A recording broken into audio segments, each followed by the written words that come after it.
Bonjour à tous, j'espère que vous allez bien ce lundi.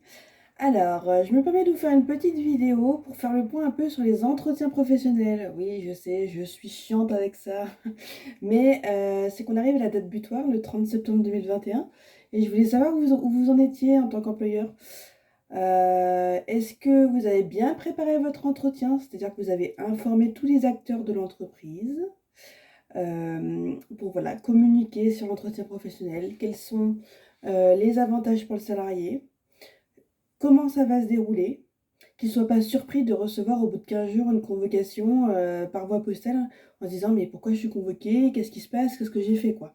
Non, non, il faut vraiment voilà, informer le salarié et même le manager, hein, parce que si c'est pas vous qui faites les entretiens, si c'est les managers, il faut leur expliquer comment ils vont faire, pourquoi ils vont le faire, la durée, enfin voilà, il y a plein d'informations à savoir. Donc voilà, donc dans un premier temps, on communique. Ensuite, on détermine qui va mener l'entretien. Donc généralement, dans les petites entreprises, ça va être vous en tant qu'employeur. Donc moins de 10 salariés environ. Voilà, c'est vous qui allez le mener, donc j'espère que vous savez un petit peu comment le faire. Ensuite, il faut que vous rassembliez les informations sur le salarié, c'est-à-dire son poste, ses missions principales, sa date d'entrée, les postes occupés précédemment, le solde de son CPF, ses actions de formation suivies, ses certifications obtenues. Enfin voilà, faire un petit bilan du salarié. Ensuite, bah voilà, il va falloir réfléchir à comment réunir les meilleures conditions pour que l'entretien se déroule bien. Donc du coup, il va falloir choisir un endroit calme, pas trop formel, c'est-à-dire pas dans votre bureau de préférence, pour détendre le salarié et pas lui mettre la pression. Sachant que n'oubliez pas qu'on n'est pas là pour faire un entretien d'évaluation, mais un entretien professionnel. Voilà. Il faut bien faire la différence entre les deux. Du coup, qu'est-ce qui va se passer durant cet entretien? Donc vous allez apporter certains points. Le bilan du parcours professionnel de formation du salarié, les objectifs du salarié et ses motivations, donc c'est-à-dire son projet professionnel, l'adéquation de ses souhaits avec les besoins de l'entreprise. Parce que vous ne pouvez pas lui dire oui, oui, oui, demain vous allez passer manager alors que vous n'avez pas de poste à pourvoir. Non, il faut vraiment que vous ayez analysé aussi en amont les postes à pourvoir, comment vous pouvez faire évoluer votre salarié au sein de votre entreprise. C'est très important.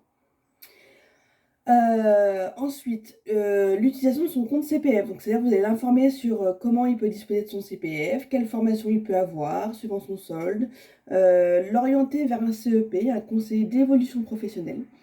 Voilà, l'informer un petit peu sur tous les dispositifs de formation. Donc, que ce soit VAE, bilan de compétences, voilà, tout ce qui tourne autour de la formation. Et ensuite, à la suite de ça, vous allez décider avec lui quelle formation mettre en place.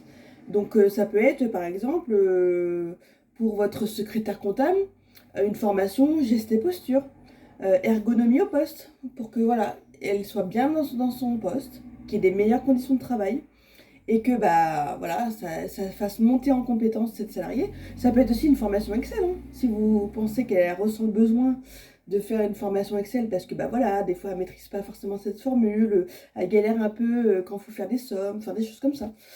Ça peut être Word, ça peut être sur un logiciel, voilà. Le but, c'est de faire monter en compétence votre salarié. Et ensuite, à l'issue de ces entretiens, donc on a rempli normalement un formulaire avec les différents éléments évoqués lors de l'entretien.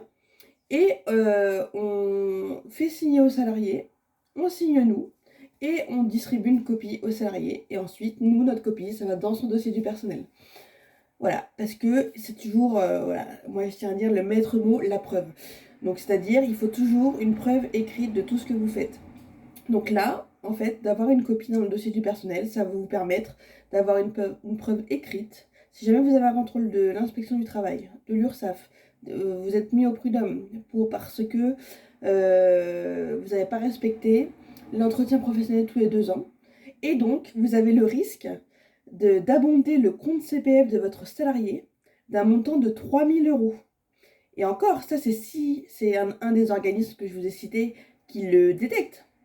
Si c'est le salarié qui en fait la demande, c'est le double. Donc on est sur 6 000 euros. Alors imaginez une entreprise de 10 salariés. Donc on part sur le minimum, allez, soyons gentils, 3 000 euros. 3 000 euros x 10, et ben, ça commence à faire mal. Donc moi, je vous conseille vraiment de mettre en place les entretiens professionnels, c'est très important. Et ça, c'est obligatoire dès un salarié. Il n'y a pas besoin d'en avoir 50. Dès un, c'est obligatoire, vous ne pouvez pas y passer. Donc voilà, donc on n'oublie pas à l'issue de l'entretien, le compte-rendu, la transmission de la conclusion, et ensuite on traite le résultat aussi, hein, c'est important. On a déterminé des formations, et ben d'ailleurs il faut les mettre en place. On va pas dire oui je vais te mettre en formation et après rien faire derrière. Non, après on l'inscrit au plan de développement des compétences, on va contacter donc les organismes, on va voir avec notre OPCO comment on peut mettre ça en place. Voilà, il y a plein de choses à faire derrière, hein, ça s'arrête pas là. C'est vraiment important de réaliser ensuite ce qu'on a décidé lors de l'entretien. Donc voilà, j'espère que vous avez eu un peu plus d'informations sur les entretiens professionnels. Et si vous avez besoin d'aide, eh bien n'hésitez pas, je suis là. Bonne journée, à plus tard.